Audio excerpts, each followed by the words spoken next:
Sir నాతో అన్న మాట ఏంటంటే, ఈ యొక్క పాటలో కొత్త చరణాలు నేను రాశానండి.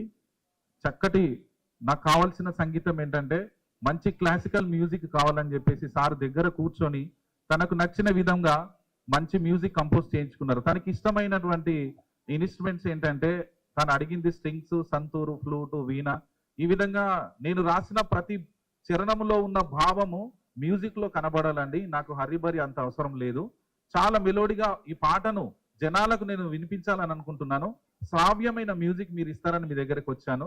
మీ పాట ఒకటి నేను విన్నాను, ఎన్ని శిరస్సులు నీల రాలని. ఆ మ్యూజిక్ చాలా బాగుంది.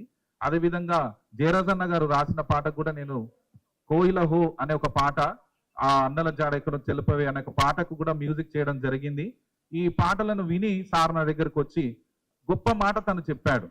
సార్ అన్నాడు ఒకటే ఒక మాట, విల్సన్ సార్, నా భుజాల మీద మీ ఇద్దరిని నేను ఎక్కించుకుంటున్నాను, నేను మీకు మంచి లిఫ్ట్ ఇస్తున్నాను. సో ఈ పాట మరొక్కసారి అందరికి చేరాలని మనస్ఫూర్తిగా నేను కోరుకుంటున్నాను. అది మీ నుండి రావడం మాకు ఇంకా సంతోషం. అంటే నేను చాలా సంతోషపడ్డాను. మీరు చాలా గొప్పవారు సార్, నన్ను నమ్మి ఇంత బాధ్యత అప్పగించడం నేను చాలా సంతోషిస్తున్నాను. తప్పకుండా నేను చేస్తాను సార్ అని ఇది చేయడం జరిగింది.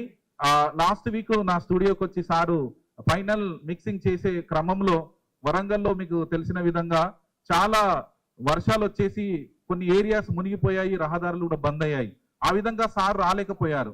తర్వాత ఒక 3 days తర్వాత చూస్తే ఏంటంటే సడన్ గా ఈ వార్త వినాల్సి వచ్చింది. ఈ పాటను చాలా పెద్ద ఎత్తున మేము రిలీజ్ చేయాలని ఆశపడ్డాము. నిజంగా సార్ ఎన్నో పంచుకున్నారు విషయాలు నాతో.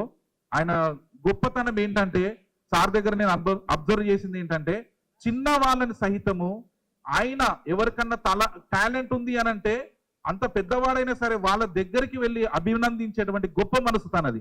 ప్రతి కళాకారుని ప్రేమించేటువంటి గొప్ప మనసు సాధారణంగా మనం చూడం. కానీ అంత మేధావి అయి ఉండి కూడా ప్రతి చిన్న వయసులో ఉన్న వాళ్ళని కూడా ఆయన దగ్గరికి వెళ్ళి, బాబు బాగా రాసావు నాయన, ఈ పాట బాగుంది, మ్యూజిక్ బాగా చేశారని తాను తప్పకుండా ఎంత బిజీగా ఉన్నా సరే అందరిని అభిమానిస్తూ ఉంటాడు. అటువంటి మంచి గొప్ప కళాకారులు తెలంగాణ తరపున నిజంగా ఈ తెలంగాణలో పుట్టడం, ఆయన ఉన్నటువంటి ఏరియాలో మేము కళాకారులం కావడం చాలా సంతోషం. కానీ సార్ మా మధ్యలో లేకున్నా ఆయన భావాలు, ఆయన మాకు ఇచ్చినటువంటి స్ఫూర్తి ఎప్పుడు మాలోనే ఉంటాయని, వారిని చూస్తూ మేము ఎదుగుతున్నాం, ఇంకా ఎదుగుతూనే ఉంటాము.